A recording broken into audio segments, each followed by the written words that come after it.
The creator of Super Smash Bros., Masahiro Sakurai, has confirmed that 6 characters will be added to Smash Ultimate and Fighter Pass 3, and while there are no limits to how many characters we can speculate on, today I'd like to dive into one in particular. The character I personally think has the best chance of making it into Smash Ultimate as a fighter, and that character is the fake Smash Ball. A floating orb known for its resemblance to the powerful Smash Ball and its tendency to get rather explosive. But how exactly would it fare if it were given the chance to hold its own and fight for itself in the world of Smash Bros? Let's see. First, let's talk stats. I wanted this character to be something of a speedster, so for max ground speed, fake Smash Ball will be equivalent to Sonic, and for air speed, Yoshi. In Smash, your falling speed can have advantages and disadvantages, but I think fake Smash Ball would be able to make the most out of a fall speed equivalent to Jigglypuff, for the sake of more aerial potential. And on that note, fake Smash Ball would have 6 jumps, the first one equivalent to Falco's, and the next 5 equivalent to Sora's. With stats like these, you can guess that fake Smash Ball will be taking a lot of damage throughout the course of a match, so it only seems reasonable to give it Bowser's weight, to keep it from losing stocks left and right. Alright, now that we understand how the character will be moving around, we can craft a moveset to take advantage of its unique mobility. For the fake Smash Ball's jab,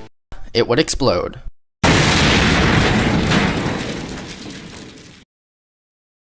This has the exact same effects as the current fake Smash Ball explosion. For dash attack, it continues running forward, then suddenly summons the soccer ball in front of it and kicks it, sending the ball flying forward. Its forward tilt would have it pull out the Death Scythe and swing it forward. This also insta-kills at any percent. For down tilt, you would throw a pitfall, leaving a trap. This can be spammed as many times as you want. It would be a very prominent combo starter, most likely leading into forward tilt to insta-kill. Up tilt is a bit interesting. It would have the same animation and hitbox of Sephiroth's up smash, but with the frame data of his up tilt. Also it insta-kills. For the fake Smash Ball's forward smash, it will swing the home run bat, and as per usual for the home run bat, it instantly knocks you off screen at any percent. By now I'm sure you're catching on to the design philosophy of this character's moveset. Suffering, humiliation, and ultimate death for anyone who would dare oppose it. For up smash, 7 Mega Mushrooms would fall right on top of the Smash Ball, and it would grow extremely large while becoming a hitbox. You can't move in this state, but you do have super armor through the duration of it. After about 1 to 2 seconds, the fake Smash Ball would shrink back to normal. For down smash, fake Smash Ball jumps and hits the ground in a similar style to King K. Rool or Incineroar, converting the entire ground into poison, lava, or electricity for the duration of the end lag. Fake Smash Ball's grab would have it throw the black hole item. The physics are exactly the same as the normal black hole, meaning yes, you can grab multiple opponents at once. To pummel, the fake Smash Ball will become Master Hand and squeeze whoever is grabbed. For forward throw, you would become buried on the rolling crate and pushed forward, and if there are multiple opponents grabbed, this action would just be multiplied by the amount of characters grabbed. Meaning if you have, say, 4 opponents in the grab, they will all be sent forward on their own rolling crate. This rule applies to all following throws as well. For up throw, the launch star would appear right before the opponent has dropped into it and shot upward. Back throw is fairly straightforward, or more so, straight backward, as fake Smash Ball would simply become Master Hand and toss you backwards. And for down throw, you explode. For neutral air, fake Smash Ball would explode. For forward air, I of course had to imitate the most based forward air in the game. Fake Smash Ball would summon a bunch of Marios in front of it, who would all perform their forward air simultaneously, effectively creating a wall of Mario forward airs. For back air, hear me out on this one, Darkon's tentacles would shoot backwards, extending all across the screen.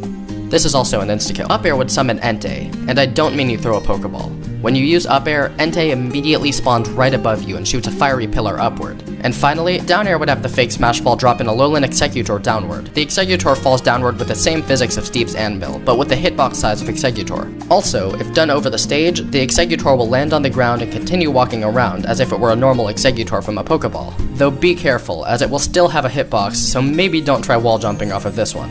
But anyway, that's all of the basic attacks, so now it's time for the real fun, the special attacks. For neutral special, I would like to call this move Galeem Beam. If you press the special button, fake Smash Ball would shoot Galeem's giant yellow laser forward, functionally pretty much identically to the Daybreak item. Now, if you press and hold the special button, fake Smash Ball will begin to charge up for the attack. If it was falling through the air, it will just stay floating in place as it charges. Fake Smash Ball also does have super armor during this charge, so it can't be hit out of it.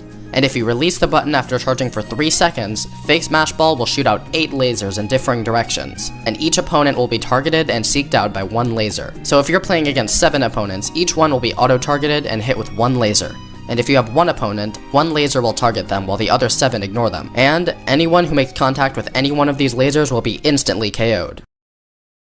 For up special, fake Smash Ball will use the Warp Star, but with a little twist. The star is guaranteed to land in the middle of the stage, and the explosion caused by the impact will be much bigger.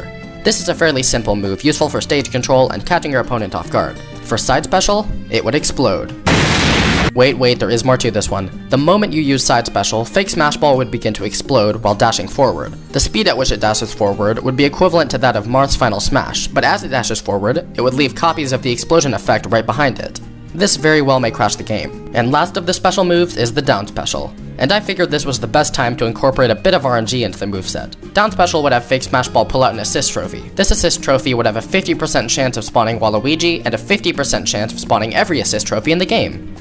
This very well may crash the game. Though of course, we can't forget the most important move, the Final Smash. The Final Smash activates in a similar manner to Zelda's, sucking in all opponents. It then forces said opponents to play through the entirety of World of Light. Once they beat it, the game immediately calls Sakurai and gives him the precise location of your opponent's console. Sakurai then makes a beeline for it, and once he makes it there, simply explodes the console.